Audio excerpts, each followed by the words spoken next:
నరేంద్ర మోడీ భారత ప్రధాని ఏంటంటే నార్డిక్ కంట్రీస్ లో పర్యటిస్తున్నారు. నార్డిక్ కంట్రీస్ అంటే వాటిని స్కాండినేవియన్ కంట్రీస్ అని కూడా పిలుస్తారు. అందులో ఏంటంటే Norway, Sweden, Finland, Denmark and Iceland. ఈ 5 దేశాలని నార్డిక్ కంట్రీస్ అంటే నార్డిక్ రేస్ ఉంటుందండి అక్కడ. అది ఒక జాతి అనమాట. అదో సాంస్కృతికంగా అది వస్తుంది. అందుకే నార్డిక్ కంట్రీస్ లేదా స్కాండినేవియన్ కంట్రీస్ అని పిలుస్తారు. ఈ Norway, Sweden, Finland, Denmark and Iceland ఈ 5 దేశాధినేతలు ప్రైమ్ మినిస్టర్లు అక్కడ భారత ప్రధాని ఓస్లోలో ఉన్నప్పుడు కలిసి ఇండియా నార్డిక్ అనే ఒక సమ్మిట్ డిస్కషన్ జరిగినాయి. యాక్చువల్లీ ఇది లాస్ట్ ఇయర్ జరగాలి. పహల్గామ్ దాడి వల్ల భారత ప్రధాని అక్కడికి వెళ్ళలేకపోయారు.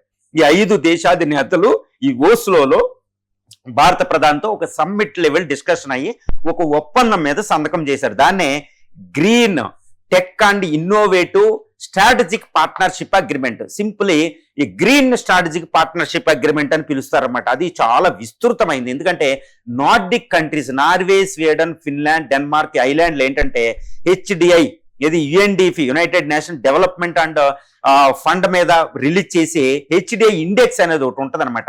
హ్యూమన్ డెవలప్మెంట్ ఇండెక్స్, మానవ అభివృద్ధి నివేదిక. ఈ మానవ అభివృద్ధి నివేదికను చూస్తే ఈ స్కాండినేవియన్ కంట్రీస్ ఫస్ట్ 10 ర్యాంకుల్లోనే ఉంటాయి. First place Norway, Sweden, Finland లేదనండి. అంత అభివృద్ధి చెందిన ఆర్థిక వ్యవస్థలు అనమాట అవి. ఆ దేశాలతో పార్ట్నర్షిప్ మనకంటే మనకి ఎంతటి విస్తృత ప్రయోజనం ఉండబోతుందో తెలుసు.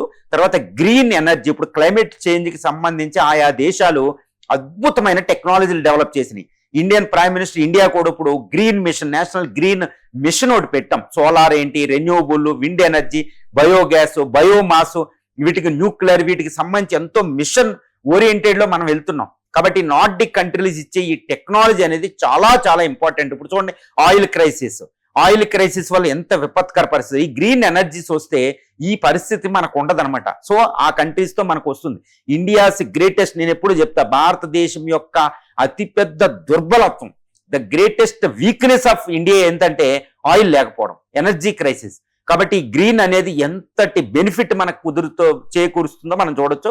ఇక రెండోది ఏంటంటే ఈ నార్డిక్ కంట్రీస్ ఇప్పుడు 5 Norway, Sweden, Finland, Denmark, island తో పాటు అక్కడ కెనడా, అమెరికా, రష్యా ఈ 8 దేశాలు ఆర్కిటిక్ కూటమి అంటారు, ఆర్కిటిక్ కౌన్సిల్ అంటారు. ఈ యొక్క 8 దేశాల కూటమిలోకి భారతదేశం మనది ఎలాగలిగిందంటే ఆర్కిటిక్ కౌన్సిల్లోకి పార్ట్నర్షిప్ ఉంటే మనకి ఏంటంటే ఆర్కిటిక్ సీలోకి మనం ఎంటర్ అవుతాం. 5వ మహాసముద్రం ఆర్కిటిక్ అనేది.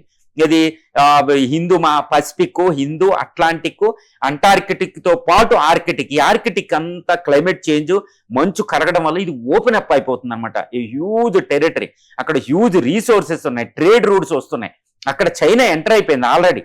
కాబట్టి ఇండియా అక్కడ ఎంటర్ అవ్వకుండా గ్లోబల్ పవర్ అనేది అవ్వలేదు. కాబట్టి ఇప్పుడు రష్యా అనేది కాస్త వెసులుబాటు ఇస్తుంది. దాని ద్వారా మనం అక్కడికి వెళ్తే కుదరదు, చైనా వెళ్ళిపోయింది. కాబట్టి అమెరికా, కెనడాలు వీటితో పాటు చైనాతో పాటు మనం అక్కడికి వెళ్ళాలంటే ఈ రష్యా కాకుండానే ఈ దేశాలు 5 దేశాల కూటమితో అక్కడికి వెళ్తున్నాం అనమాట. కాబట్టి ఈ గ్రీన్ పార్ట్నర్షిప్, స్ట్రాటజిక్ పార్ట్నర్షిప్ లో 5 దేశాలతో పాటు ఆర్కిటిక్ లో రీసెర్చ్ కి ఇండియన్ సైంటిస్ట్స్ అక్కడ వెళ్తున్నారనమాట. సో ఇది అద్భుతం అని చెప్పొచ్చు. ఎందుకంటే 5 దేశాల రక్షణ పరంగా అంత స్వావలంబన లేవు. సో భారతదేశం వాళ్ళకి బెనిఫిట్ వస్తుంది. సో దీంతో పాటు ట్రేడ్ కి సంబంధించి 5 దేశాల కూటమితో మనం ట్రేడ్ ని కూడా విస్తృత పరుచుకోగలుగుతున్నాం. తర్వాత ఈవీ టెక్నాలజీ, ఈవీ అని, కోల్ అని, ఐరన్ ఓర్ అని. ఇప్పుడు ముఖ్యంగా ఏంటంటే నార్వే, స్వీడన్ నుంచి కిరునా, అక్కడ ఐరన్ ఓర్, కోల్ ఎక్కువ లభిస్తాయి. నార్వే అనేది one of the biggest oil producer country కూడా. అక్కడ నుంచి మనం ఆయిల్ తెచ్చుకోవచ్చు, ఎనర్జీ, గ్యాస్ అనేది. సో ఇలాంటి విస్తృతమైన ఒక ప్రాంతం నార్డిక్ కంట్రీస్ తో భారత ప్రధాని సమ్మిట్ లెవెల్ డిస్కషన్ చేసుకుని ఒక అద్భుతమైన కుదుర్చుకున్నారు. దీంతో మనం ఏం చేయబోతున్నాం అంటే యూరోప్ ఖండం నుంచే ఇప్పుడు అమెరికా అనేది ఖాళీ చేస్తుంది. ముఖ్యంగా నార్వే, స్వీడన్, డెన్మార్క్, గ్రీన్లాండ్ అడగడం వల్ల డెన్మార్క్ యుద్ధం లెవెల్కి వెళ్ళిపోయింది అనమాట. ఆ దేశాల్లో అమెరికా అనేది పరువు పోయింది, ఖాళీ చేస్తుంది. కాబట్టి అక్కడ ఇండియా రిప్లేస్ చేస్తుంది. సో అక్కడ అమెరికాకి పెద్ద షాక్ అనమాట. తర్వాత చైనా ఆర్కిటిక్ కౌన్సిల్ లోకి నుంచి అక్కడికి వెళ్ళిపోతుంది. సో చైనాని కౌంటర్ చేయడానికి ఆ దేశాలు ఇండియాని ఇన్వైట్ చేసినాయి. కాబట్టి మనం అక్కడికి వెళ్ళాం. ఇటు చైనాకి, యునైటెడ్ స్టేట్స్ ఆఫ్ అమెరికాకి 2 కౌంటర్స్ ఇస్తూ ఇండియా అనేది ఒక global military power, global economical power గా మన యొక్క క్లౌట్ అంటే మన యొక్క ఇన్ఫ్లుయెన్స్, స్పీర్ ఆఫ్ ఇన్ఫ్లుయెన్స్ ని విస్తృతం చేసుకునే దశలోనే ఇప్పుడు భారత ప్రధాని నరేంద్ర మోడీ గారు ఈ కంట్రీస్ కి వెళ్తున్నారు. ఇది ఒక అద్భుతమైన దౌత్యం. నేను అందుకని అంటాను, ఈ నరేంద్ర మోడీ గారు ఎప్పుడు దౌత్యం చేసిన ఒక పరాకాష్ట, ఒక నెక్స్ట్ లెవెల్కి వెళ్ళిపోతూ ఉంటారన్నమాట. ఇదనమాట, అందరూ యుద్ధాల్లో కొట్టుకుంటుంటే చక్కగా ఇండియా విస్తృత ప్రయోజనం కోసం ఈ దేశాల పర్యటన చేస్తున్నారు. ఏదో Norway, Sweden, Finland, Denmark, island ఏంటి చిన్న చిన్న కంట్రీలు, వాటితో మనకేంటి అనుకోకూడదు. అక్కడే అద్భుతం జరగబోతుంది ఇప్పుడు ప్రపంచంలో అనమాట. కాబట్టి ముఖ్యంగా ఆర్కిటిక్ మహాసముద్రం, యూరోప్ నుంచి చైనా, అమెరికా వెనక్కి వెళ్ళడం, ఎవరో చైనా అక్కడికి వెళ్ళడానికి ప్రయత్నం చేయడం.